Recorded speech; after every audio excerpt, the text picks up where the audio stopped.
The continuing conquest of Canaan. After the death of Joshua, the people of Israel inquired of the Lord, who shall go up first for us against the Canaanites, to fight against them? The Lord said, Judah shall go up, behold, I have given the land into his hand. And Judah said to Simeon his brother, Come up with me into the territory allotted to me, that we may fight against the Canaanites. And I likewise will go with you into the territory allotted to you. So Simeon went with him. Then Judah went up, and the Lord gave the Canaanites and the Perizzites into their hand, and they defeated 10,000 of them at Bezek.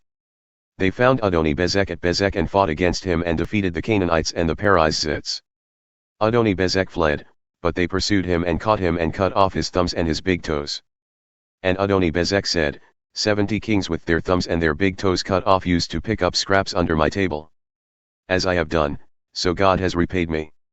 And they brought him to Jerusalem, and he died there. And the men of Judah fought against Jerusalem and captured it and struck it with the edge of the sword and set the city on fire. And afterward the men of Judah went down to fight against the Canaanites who lived in the hill country, in the Negev, and in the lowland. And Judah went against the Canaanites who lived in Hebron. Now the name of Hebron was formerly Kiriath-arba, and they defeated Sheshai and Ahiman and Talmah. From there they went against the inhabitants of Debir. The name of Debir was formerly Kiriath-sepher.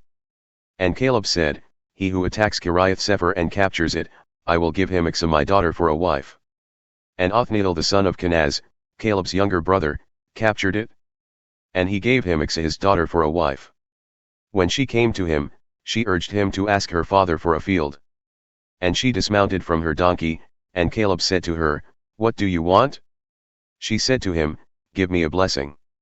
Since you have set me in the land of the Negev, give me also springs of water. And Caleb gave her the upper springs and the lower springs. And the descendants of the Canaanite, Moses' father-in-law, went up with the people of Judah from the city of palms into the wilderness of Judah, which lies in the Negev near Arad, and they went and settled with the people.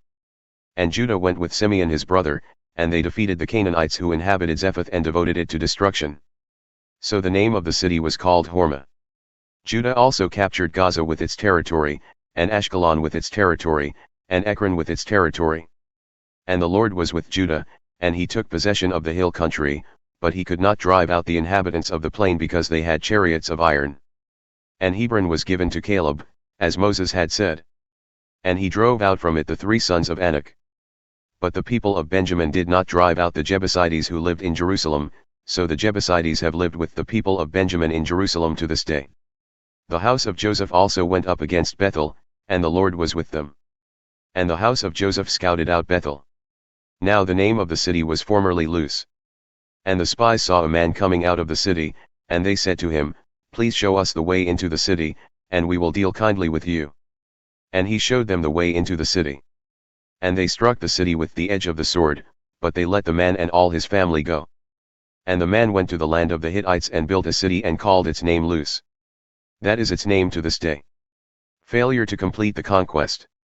Manasseh did not drive out the inhabitants of Bethshean and its villages, or Tanach and its villages, or the inhabitants of Dor and its villages, or the inhabitants of Ibleam and its villages, or the inhabitants of Megiddo and its villages, for the Canaanites persisted in dwelling in that land. When Israel grew strong, they put the Canaanites to forced labor, but did not drive them out completely. And Ephraim did not drive out the Canaanites who lived in Gezer, so the Canaanites lived in Gezer among them.